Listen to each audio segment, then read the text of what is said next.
The first thing I heard in my second life was not a prophecy, not thunder, not the dramatic ringing of a school bell. It was Celeste Arden whispering, 2 points in calculus is worth more than your apology, Noah. If you want the grade changed before scholarship review, bring me something useful. I was sitting in the row behind Dean Halverson, hidden by the high-backed velvet seats in the old honors lecture hall, with my notebook open on my lap and my heart beating so hard I thought the dean would feel it through the floorboards. In my first life, I had left this exact hall early because Celeste asked me to fetch her water because the scholarship queen of Bellwether Academy had a way of making errands sound like privileges. I missed the conversation. I missed the transaction. I missed the moment her perfect crown slipped low enough for anyone behind her to see the rust underneath. 3 weeks later, she framed me for grade tampering, smiled through trembling tears at the disciplinary board, and took the Ashford Merit Scholarship while I packed my textbooks into a cardboard box under my mother's silence. In that life, everyone said Celeste was gifted, generous, and pressured by excellence. Everyone said I was ambitious, quiet, and therefore suspicious. In this life, I stayed seated after class with my phone recording inside my blazer pocket, and when Celeste leaned closer to Noah Vance and said, "Your father owns the software company that audits our grade portal, doesn't he?" I stopped breathing. The dean was right in front of them, gathering his papers at the podium, completely unaware that the girl whose photograph smiled from every scholarship brochure was trading grade changes like jewelry after class. Celeste laughed softly, the sound that had once made teachers melt. Don't look so scared. Nobody checks miracles when they happen to students like us. Bellwether Academy had a strange way of making privilege look like achievement if you polished it under enough lights. The scholarship wing smelled of wax floors, old money, and the kind of coffee parents drank while discussing university offers as if they were family heirlooms. Every hallway had framed portraits of past winners, neat blazers, bright eyes, names engraved in brass. I had wanted my name there so badly in my first life that wanting became a second pulse. My mother worked double shifts at a rehabilitation clinic, and every term I stayed at Bellwether depended on bursaries, prizes, and the uncomfortable kindness of people who called me promising, as though promising meant temporarily acceptable. Celeste did not want the Ashford Scholarship because she needed it. She wanted it because there was a space on the wall between her sister's National Debate Trophy and her mother's Alumni Award, and empty spaces in the Arden house were treated like insults. She was beautiful in a way school brochures understood. Honey blonde hair, pearl earrings, grades high enough to silence resentment, volunteer hours arranged into perfect moral geometry. Everyone called her the scholarship queen because she had won every major academic prize since year 9. I called her my friend because in the first timeline she sat beside me during orientation, complimented my second-hand blazer, and said, "Girls like us have to help each other." It took dying to understand that girls like us had been her first lie. We were never alike. I was trying to survive the system. Celeste was learning how to own it. Rebirth came to me at 6:03 a.m. on a Thursday, the morning of the Honors Ethics Seminar, 7 days before the final Ashford Scholarship interview. I woke on the floor beside my bed, tangled in my blanket, with the memory of an oncoming bus still burning white behind my eyes. In the first life, after the disciplinary board destroyed my record, I wandered through rain until I stepped off the curb without looking. I remembered tires screaming. I remembered the wet slap of my scholarship folder against the road. I remembered thinking, absurdly, that my mother would be angry about the papers getting ruined. Then I opened my eyes in my bedroom and saw the old crack in the ceiling shaped like a question mark. My phone buzzed. "Celeste, don't forget today's seminar. Sit with me after? I need your ethics notes. Also, can you grab me water before Halverson starts? You're a lifesaver." I stared at the message until the letters stopped swimming. My hands shook so violently, I dropped the phone. I was 17 again, alive again, 1 week before my name became poison. I should have screamed. I should have cried. Instead, some colder version of me reached across the floor, picked up the phone, and typed, "I'll be there." I did not promise notes. I did not promise water. I did not promise loyalty. The old Mira veil would have read Celeste's message as affection. The reborn Mira understood it as a calendar reminder from the universe. Today is the day she thinks you'll be useful.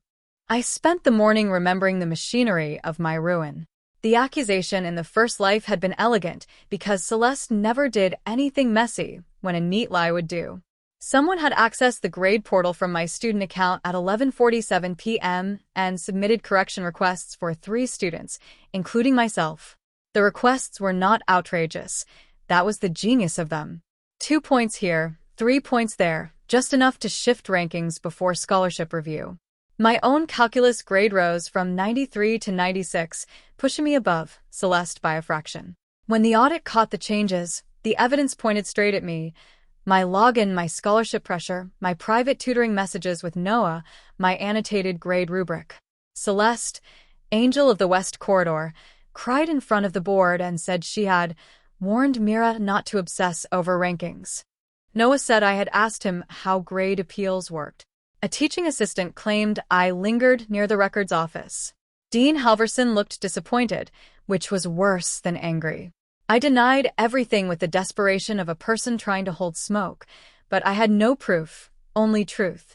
Celeste won the scholarship after my disqualification and gave an assembly speech about integrity.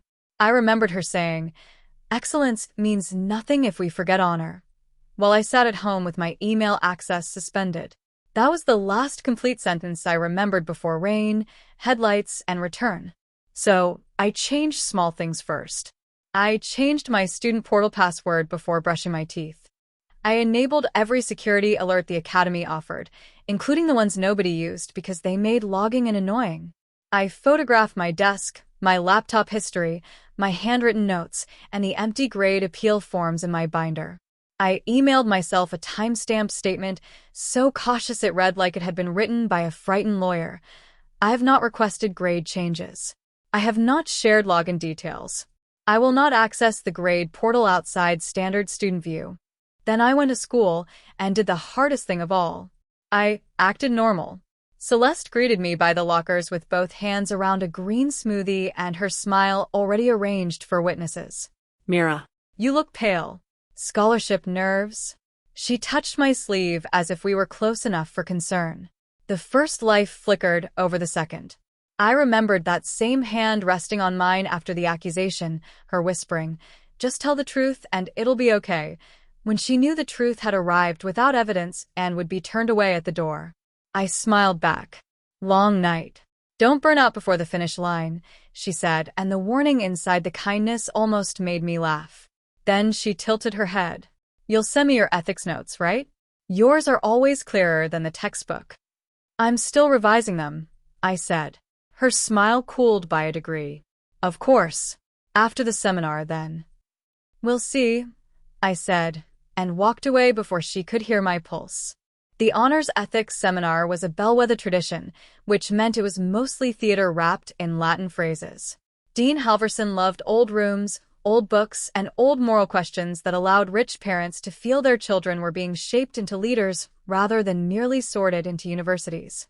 The seminar was held in the Ashford Lecture Hall, a small auditorium with carved wood seats arranged in a horseshoe around a central podium.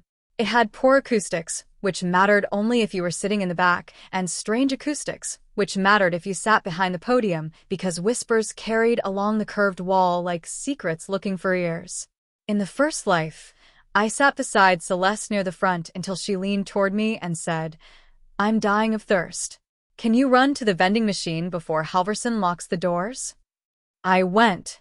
When I returned, she was sitting in my seat, laughing with Noah, and I squeezed into the back row. After class, she left early, and I followed because I still believed friendship meant orbiting. This time, I entered late on purpose. Celeste waved from the second row, patting the seat beside her like she owned it. I pretended not to see. Dean Halverson had taken his reserved chair near the side aisle after his opening remarks, and there was one empty seat directly behind him, half-shadowed by a column and invisible from the front unless someone turned fully around. I sat there. Celeste's eyes found me. Her smile stayed. Her fingers tightened around her pen. The seminar topic was academic integrity because the universe apparently had a vicious sense of humor. Dean Halverson spoke about merit, fairness, and the danger of treating grades as currency. Celeste took notes with her usual elegant speed, the page filling with clean lines and underlined phrases she would later quote in interviews as if morality had always belonged to her. I wrote almost nothing. I was too busy watching the room. Noah Vance sat 2 seats behind Celeste, shoulders hunched, expensive watch glinting under his cuff. In the first life, Noah had seemed like a minor character in my disaster. Nervous, apologetic, convenient.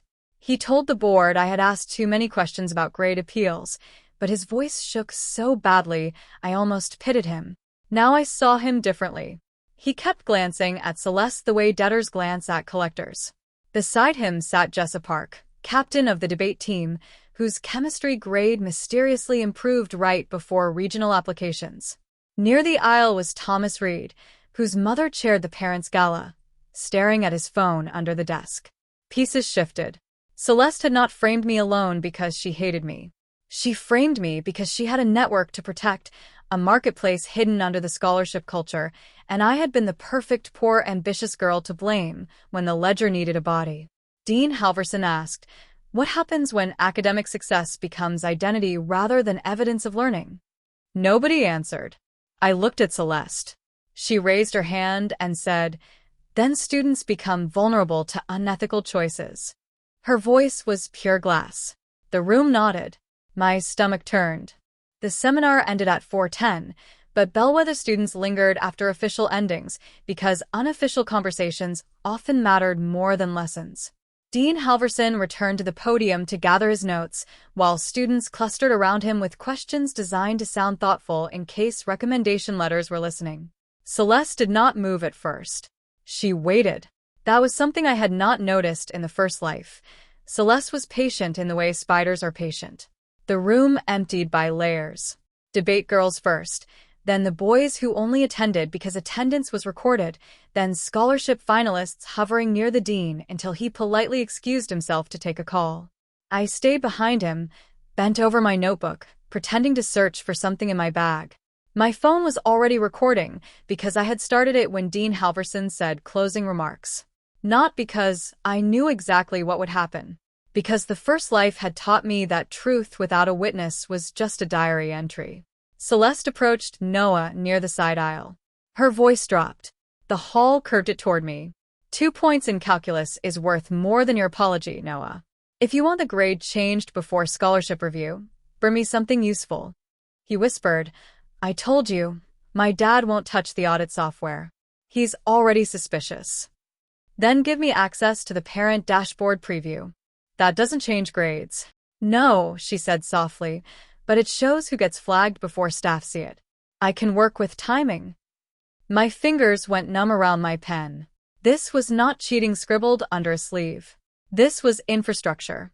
Noah said, "You promised last time was the end." Celeste laughed, not loudly, not dramatically, but with the weary affection of a queen correcting a servant.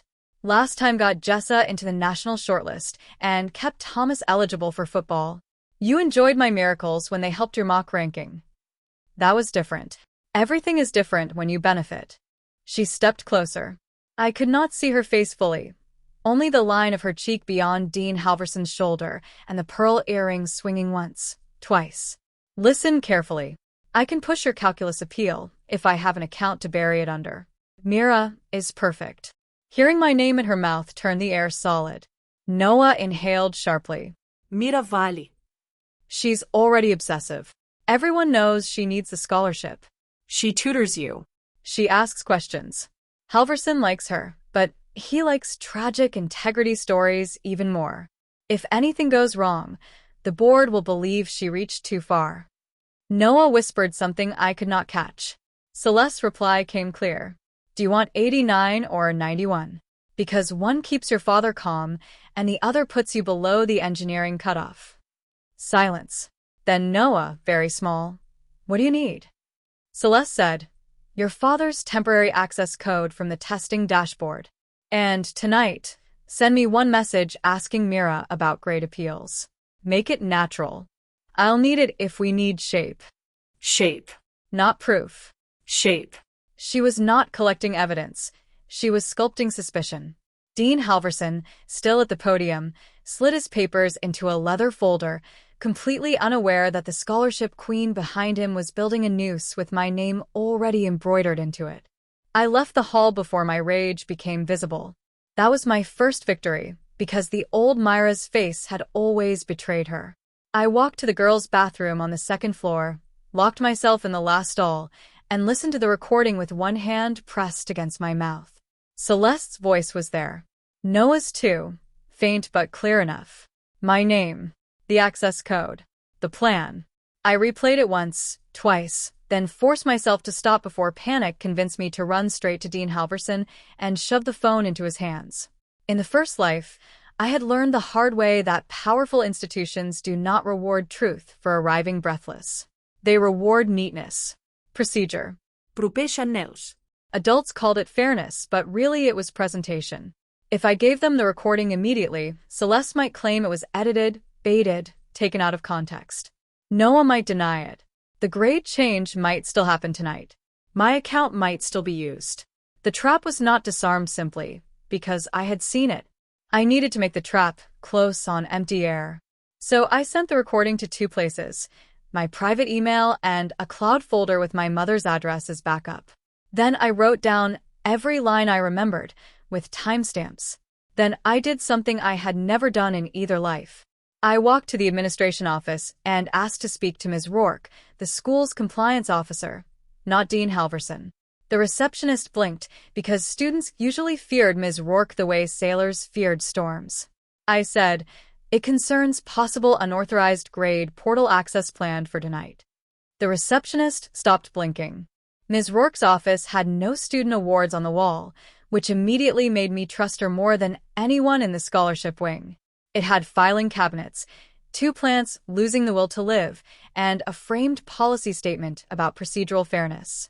She listened without expression while I explained that I had accidentally recorded a conversation after the seminar involving potential grade manipulation and possible plans to implicate my account. I did not mention Rebirth.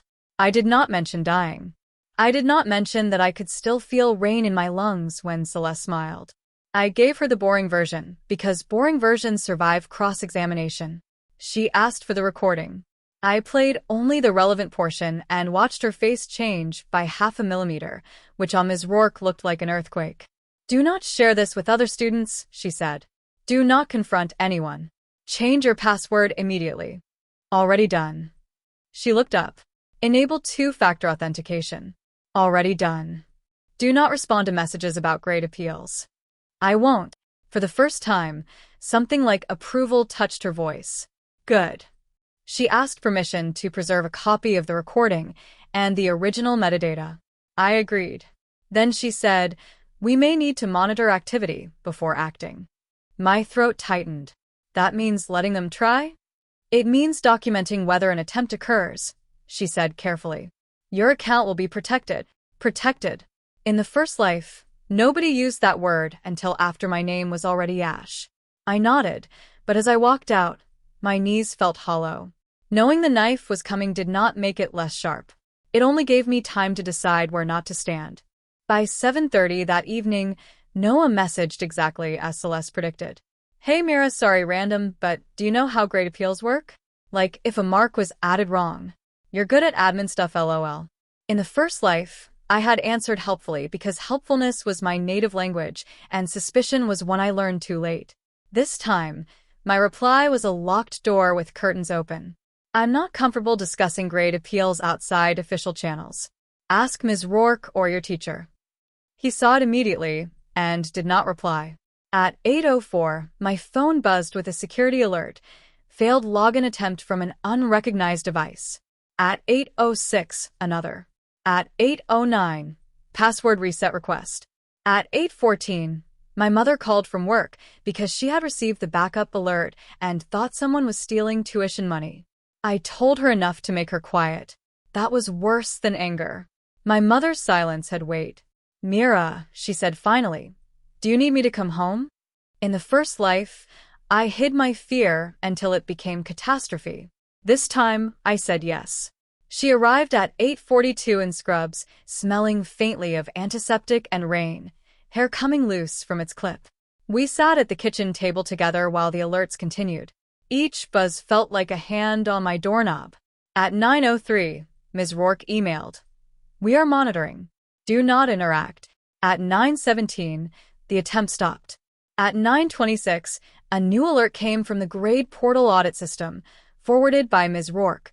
Attempted access using a temporary testing dashboard code associated with Vance Systems parent preview. I looked at my mother. She looked back at me with the face she used when patients lied about pain. "This girl," she said softly, "is not your friend." I almost laughed.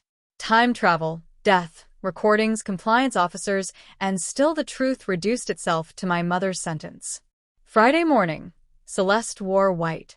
Not cream, not pale gray, but crisp, deliberate white, as if innocence had a dress code.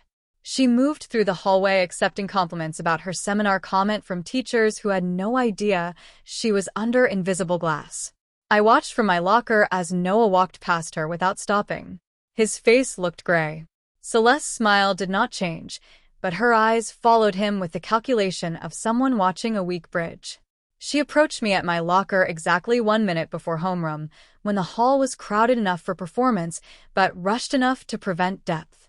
"Mira, did Noah message you last night?" She said it lightly, like gossip. My pulse stayed steady through sheer spite. "Yes. He's so stressed. Scholarship week makes people strange." "Very."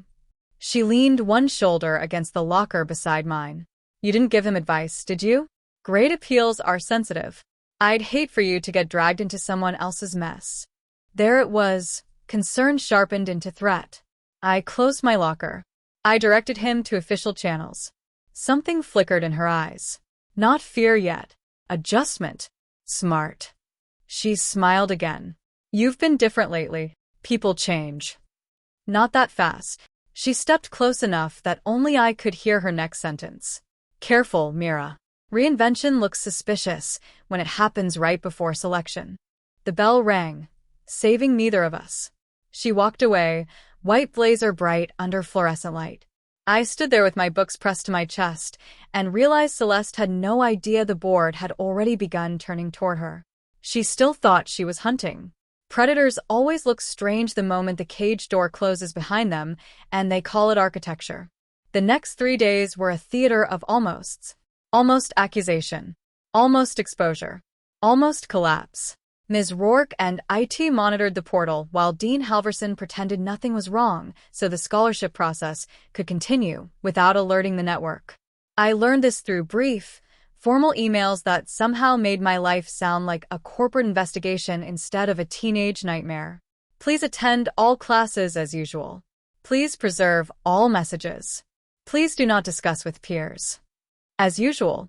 The phrase was hilarious. As usual meant sitting through economics, while Celeste answered questions about market failure with a voice sweet enough to poison tea. As usual meant scholarship finalists meeting in the library for interview prep while Noah's hands shook so badly he tore the corner of his rubric. As usual meant teachers praising Celeste's leadership while Ms. Rourke stood outside the glass wall pretending to read a notice board.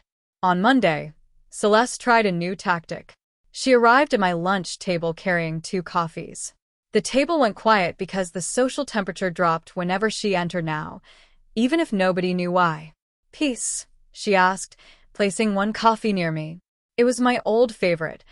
Caramel, extra ice, the drink she bought me in the first life before asking for my login, just to print our shared project. I did not touch it. "Were we at war?" I asked. Her laugh was flawless. "You tell me. You've been acting like I'm contagious." Across the table, Jessa looked down at her food. Thomas stopped chewing. Celeste noticed. I noticed her noticing. "I'm focused on interviews," I said. "You should be." She pushed the coffee closer. Take it. "I promise it isn't poisoned." Pattern interruption? I smiled. That's a very specific promise. Thomas choked on his water. Celeste's eyes hardened for 1 second, and in that second Jessa finally looked up. Jessa came to me after school near the music rooms, where the hallways smelled like dust and brass polish. She was the kind of girl teachers called formidable because she could argue both sides of a moral question and leave everyone unsure which side had been real. In the first life, she testified that Celeste had been deeply upset by my ambition, which was a sentence so elegant I did not notice it was useless until later. Now she stood with her debate folder hugged to her chest and said, "If I tell you something, will you promise not to say I told you?" I almost said yes automatically. Then I remembered that promises made in fear often become cages. I can promise I won't gossip. I can't promise to hide something serious. She flinched. "You sound like Ms. Rourke." "That's probably good." Jessa looked down the hall, then back at me. "Celeste helped me with my chemistry grade last term. I thought it was just appeal wording. She said my teacher marked inconsistently and that she knew how to phrase the request. Then my grade changed by 4 points. Did you ask how? I didn't want to know. There it was, the national anthem of the comfortable. I didn't want to know." She swallowed. "Now she says if anyone asks, I should say you were always obsessed with grade appeals." My fingers tightened around my folder. "Why are you telling me?" "Because she's using my name in something. Ms. Rourke called me in today." Her voice cracked on the last word. "And because you looked at that coffee like you already knew." I did not tell her everything. I simply said, "Tell Ms. Rourke the truth before Celeste tells your version for you." Jessa nodded, miserable but awake. That was the strange thing about Celeste's empire. It was not built only on greed. It was built on people who looked away because looking directly might cost them the benefits they pretended were luck. By Tuesday, Celeste started losing control of small rooms. In history, when she made a joke about grade beggars, nobody laughed except Maddie Talbot, who laughed too late and too loudly. In the library, Noah changed tables when Celeste sat beside him. In interview prep, Dean Halverson asked finalists to discuss a time they upheld integrity under pressure, and Celeste's answer, usually a polished little cathedral, came out strangely thin. She spoke about returning a lost wallet in year 8. Dean Halverson listened with the grave politeness adults use when they already know more than they are saying. Then he turned to me. In the first life, that question destroyed me at the scholarship interview because by then I was accused, exhausted, and desperate to sound innocent without sounding defensive. This time, I answered from the center of myself. "Integrity is easier to admire when it costs someone else," I said. "The harder part is choosing a process over a shortcut when you are afraid the shortcut might save you. I've learned that protecting fairness sometimes means documenting things early, even when it feels uncomfortable." The room changed. Noah stared at the table. Jessa closed her eyes for half a second.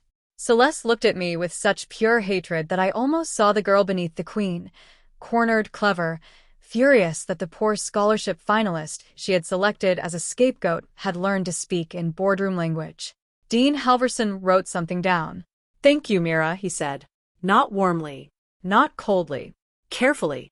Celeste heard the care. Her pen snapped in her hand. The public collapse came sooner than I expected because people like Celeste can survive suspicion, but not humiliation. After interview prep, she followed me into the empty art corridor where student portraits lined the walls, hundreds of painted eyes watching us from canvas. "What did you do?" she asked. No squeakneys. No white blazer innocence. Her voice was low and raw. I kept walking. "I went to class." She grabbed my wrist. The old Mira would have frozen. The reborn Mira turned so fast, she let go before I could pull away. "Do not touch me." The words echoed. "You think you're so clever," Celeste hissed. "You think because Halverson likes your little hardship story, you can act untouchable?" I laughed once, not because it was funny, but because the phrase was so perfectly wrong. "Untouchable? You tried to put your hands on my record." Her face changed. Confirmation, panic, rage. She knew then. Not everything, but enough. "You recorded me." I said nothing. "That's illegal." "Is it?" I asked, which was reckless because I did not know every rule, but Ms. Rourke had accepted the evidence from a public school space where I was present, and confidence can sometimes be borrowed from administrative approval. Celeste stepped closer. If I fall, I'm taking everyone with me. Noah. Jessa. Thomas. You think they'll protect you? They'll say whatever I tell them if their offers are threatened. Maybe. My voice steadied. Or maybe they already spoke first. That landed like a thrown glass. For 1 second, Celeste looked genuinely afraid. Then she smiled, but it was broken at the corners. You don't belong here, Mira. You never did. That's why this was always going to work. There it was, the real confession beneath every polished lie. Not that I cheated. Not that I was dangerous. That I was removable. I reported the corridor confrontation immediately. Not because it was dramatic. Because patterns matter, and I was done letting Celeste choose which pieces of herself adults got to see. Ms. Rourke took notes. Dean Halverson sat beside her this time, hands folded, face older than it had looked at the seminar. When I finished, he said, Mira, I owe you an apology. My throat closed so quickly I could not answer. In the first life, he had been the face of institutional disappointment. His signature ended my scholarship candidacy. His voice told my mother the academy had to maintain standards. Now he looked directly at me and said, a student should not have to protect herself from a system failing to notice manipulation. Ms. Rourke's pen paused, then continued. I stared at the carpet because eye contact might have made me cry, and crying in administrative rooms still felt dangerous. What happens now? I asked. Dean Halverson exhaled. Now we complete the investigation before the scholarship vote. There may be interviews. You may be asked to provide statements. Your candidacy remains active. Active. The word glowed. In the first life, my future had been suspended in the passive voice. This time, it was active. As I left, Dean Halverson added, do not let this week convince you that excellence is dirty. I turned back. He looked embarrassed by his own sincerity, which made me trust it more. Excellence is not the problem, he said. Entitlement wearing excellence as a costume is. For the first time since Rebirth, I felt something other than fear or strategy. I felt grief, clean and brief, for all the adults in my first life who might have said the right thing if I had brought them proof before Celeste brought them theater. Wednesday was the day the scholarship Queen's Court broke formation. Thomas Reed, who had always moved through school like consequences were for people without lawyers, admitted his football eligibility grade had been adjusted after his mother promised Celeste a donor table at the gala. Noah confessed to sending the access code after Celeste threatened to expose earlier changes. Jessa provided messages. Maddie, loyal until pressure touched her own transcript, turned in screenshots of Celeste discussing narrative options if the audit noticed. Narrative options. That phrase went around my head all day. In Celeste's world, truth was not discovered. It was selected, styled, and assigned to whoever could least resist wearing it. By lunch, she was no longer in classes. The official explanation was administrative meeting. The unofficial explanation spread faster than any confession account could hold it. Grade portal investigation, scholarship suspension, parents called. I did not feed it. I did not celebrate. I sat under the oak tree near the old science block and ate the sandwich my mother packed at 6 a.m. with a sticky note on the foil. Eat. Evidence does not run on empty. I laughed so suddenly that Priya ne'er looked over from the next bench. Priya was not involved in the scholarship mess. She had her own universe of art portfolios and chronic lateness. Good sandwich, she asked. Good note. She nodded like that explained everything and returned to sketching. The normality of it nearly undid me. The world was cracking open, and someone nearby was drawing shoes. Life had an indecent talent for continuing. The final Ashford Scholarship interview was scheduled for Thursday afternoon. In the first life, I never reached it. My candidacy was frozen the morning of, and Celeste attended in a navy dress with a silver pin shaped like a laurel leaf. She later told reporters for the school newsletter that winning felt humbling. In this life, Celeste did not appear on the interview list posted outside the dean's office. Her name was not crossed out dramatically. It simply was not there. Absence can be louder than red ink. I stood in front of the list for a long time, reading the remaining names. Mira Vale, Noah Vance, Jessa Park, Amara Liu, Daniel Cho. Noah's eligibility was pending but not removed, likely because cooperation had bought him a narrower consequence. Jess's, too. People would argue that was unfair. Maybe it was. Systems rarely correct perfectly. They lurch toward better and call it balance. My interview slot was 2:40. At 2:12, Celeste found me outside the chapel garden. She was not wearing white now. She wore the academy blazer buttoned wrong, hair loose, face pale, without its usual gloss. For one startled second, she looked like a normal girl who had not slept. They removed me, she said. I did not answer. Before the vote. Before my parents could even appeal. She laughed, and it cracked halfway. Do you know what my mother said? She said I embarrassed generations. The words should have made me victorious. Instead, they made me tired. Why are you telling me? I asked. Her eyes sharpened with the last surviving piece of queen. Because you should understand what you stole. The old accusation in new clothes. I shook my head. I didn't steal the scholarship from you. You stole the story. That sentence stopped me. Celeste looked toward the chapel windows, where stained glass turned afternoon light into fractured color across the stone path. Do you think I wanted to do all of it? She asked. You want honesty? Fine. My sister was Dux. My mother was Ashford Scholar. My father still introduces me by predicted 8 year. Every dinner is a performance review. Every family friend asks which prize I won this term. Then I got one bad mark in chemistry in year 10, and my mother looked at me like she had discovered mold in the walls. So I fixed it. Then someone else needed help. Then someone had access. Then everyone owed me. Then it was easier to keep winning than explain why I was tired. She said it flatly, with no tears, which made it worse. For one dangerous second, I saw the shape of her cage. It did not excuse her. It explained the architecture. Celeste turned back to me. You could still say I only helped appeals. You could say you misunderstood. There it was. The confession was only a hallway leading back to the same locked room. My pity closed. You tried to frame me. Because you were believable. Because I was poor. She flinched. I had never said it aloud to her before. The words sat between us, plain and impolite. Because everyone would believe I was desperate, and you were generous. Her mouth trembled. Rage or shame or both. Maybe you were desperate. I was, I said. That's why what you did was unforgivable. The chapel bell rang once, though no service was happening. Pattern interruption by architecture. Celeste stepped back. Good luck in your interview, Mira. The words were sharp enough to draw blood. I walked past her anyway. The interview room had 6 chairs, one long table, and a jug of water nobody touched because every finalist was too afraid of shaking. Dean Halverson sat in the center, Ms. Rourke at one end as observer, 2 alumni trustees beside them, and one external scholarship representative named Dr. Saeed, who read my application with a pen moving slowly under each line. They did not ask about Celeste directly.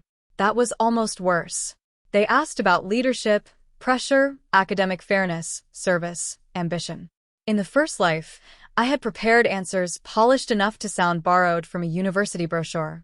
This time, I answered like someone who had crawled through the machinery and come out with grease under her nails. I told them leadership was not being the brightest person in a room. It was refusing to make the room depend on one person's brightness. I told them pressure did not create character so much as reveal preparation. I told them fairness was not a feeling adults could apply afterward like a bandage. It had to be designed into systems before harm happened. Dr. Saeed asked, and what do you do when the system itself benefits the wrong people? My hands folded in my lap. I thought of Celeste in white. Noah's shaking hands. Jessa saying she did not want to know. My mother eating dinner cold after double shifts. The first life's disciplinary letter. The second life's recording. You document, I said. You speak through channels that can hold evidence. You protect yourself without becoming careless with other people's futures. And you remember that exposing unfairness is not the same as enjoying someone's fall. The room was quiet for a long second. Dean Halverson looked down at my file. Ms. Rourke did not smile, but one of her dying office plants probably would have if it could. The interview moved on. Results were not announced that day. Bellwether preferred suspense, when suspense could be called tradition. The Ashford Scholarship winner would be named at Friday Assembly, in front of parents, donors, and the entire senior school. In the first life, that assembly was where Celeste gave her speech while I was absent. In this one, I sat in the third row between Priya and Daniel Cho, palms damp against my skirt, while the stage lights shone on the empty podium. Celeste was present. That surprised everyone. She sat with her parents near the side aisle, face perfectly still, hair smoothed back, uniform immaculate. Her mother stared straight ahead. Her father looked like he wanted to fold into his own coat. Rumors swirled around them but did not touch. Wealth has a way of creating weatherproof glass, even during disgrace. Dean Halverson stepped to the podium and began with an unscheduled statement. Before we recognize this year's Ashford Scholar, I want to speak briefly about integrity. A ripple passed through the hall. Celeste did not move. Academic excellence is not a crown placed on the head of the student who appears most flawless. It is a responsibility to truth, effort, and fairness. This week, our school has confronted failures in systems and choices. Appropriate processes are ongoing. But today, we reaffirm that merit cannot be traded, borrowed, or performed into existence. No names. No spectacle. It was more devastating than spectacle because it denied Celeste the drama of martyrdom. Then he opened the envelope. My heart stopped behaving like an organ. This year's Ashford Merit Scholarship is awarded to Mira Vale. For 1 second, nobody clapped. Not because they disagreed, because the whole hall had inhaled at once. Then Priya screamed, completely unhelpful and absolutely perfect, and applause broke over me like weather. Walking to the stage felt longer than dying. That sounds dramatic, but death had been quick. This was endless. Every step carried a different version of me. The girl who lent notes because she thought usefulness was safety. The girl who cried in a bathroom with her record ruined. The girl who woke up on the floor and chose passwords before revenge. The girl who sat behind the dean and listened instead of running. Celeste watched me from the side aisle. Our eyes met as Dean Halverson placed the certificate in my hands. I expected hatred. There was some. But beneath it was something raw. Disbelief that the story had continued without her as author. I turned toward the hall. The speech in my pocket was the one I wrote in the first life. All polished gratitude and humble cliches. I did not read it. I folded it once behind the podium and spoke from the terrifying place where truth lived without decoration. Thank you, I said, and my voice held. I used to think scholarships rewarded the student who could look the least afraid. I know now they should support students who keep working while afraid, who ask for help without surrendering honesty, and who understand that achievement means very little if it depends on someone else being blamed for what you chose. I'm grateful to my teachers, my mother, and everyone who protected the process when it became uncomfortable. I hope I earn this by helping make excellence something students can trust, not something they have to survive. It was not a perfect speech. It was better than perfect. It was mine. When I stepped down, my mother was crying in the back row, still in her work shoes, clapping with both hands like she could push the sound straight into my future.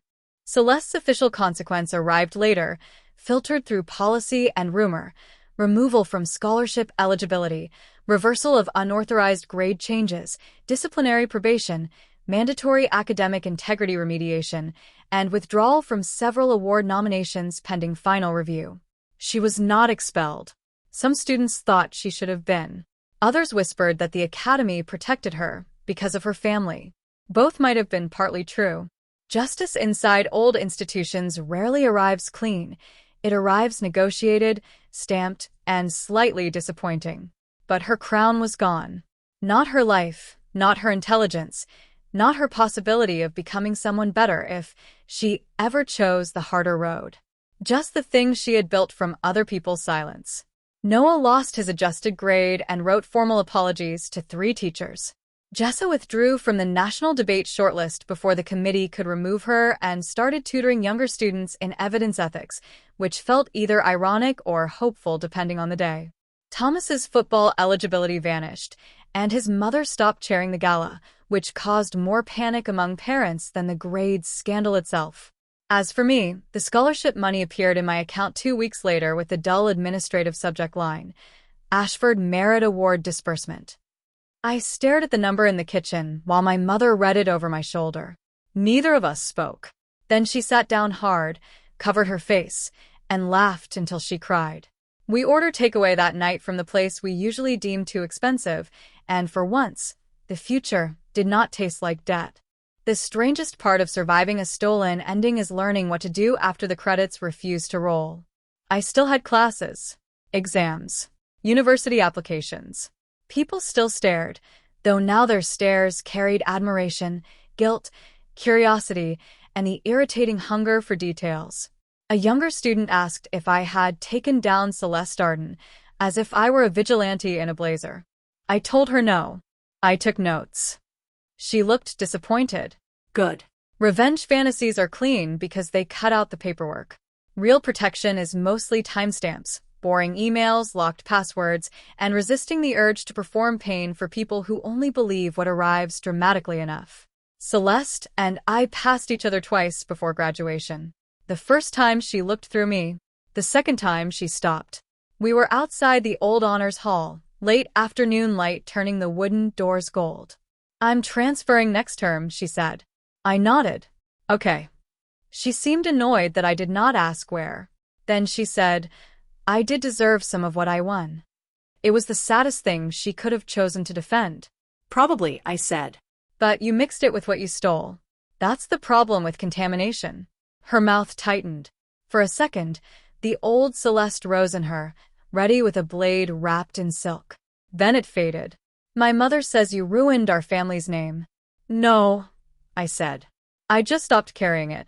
She looked at the lecture hall doors, then at me. You know, when I said you didn't belong here, I meant it to hurt. I know. I was wrong. The words came out stiffly, like they had been dragged through broken glass. I accepted them with a nod, not because they repaired anything, but because truth deserved acknowledgement even when late. She walked away without another word. Years later, people would ask about Bellwether Academy as if the story had become polished by distance. They wanted to know whether Celeste became a villain, whether Dean Halverson resigned, whether I became some fearless advocate who never doubted herself again. Real life, even a reborn one, is less tidy. Celeste finished school elsewhere. I heard she studied law, which made a terrible kind of sense, and maybe a hopeful one.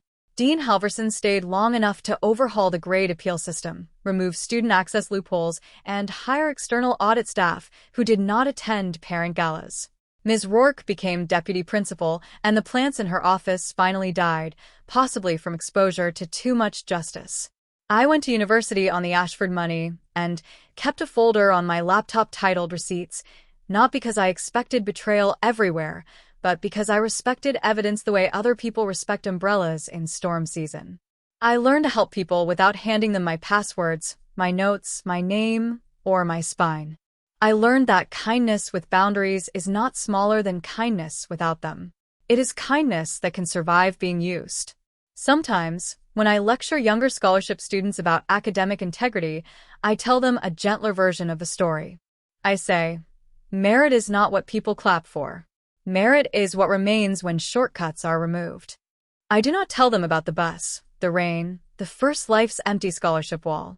Some truths are mine even when they would make excellent evidence. But I will tell you this. The day everything changed was not the assembly, not the interview, not even the night the grade portal lit up with failed access attempts.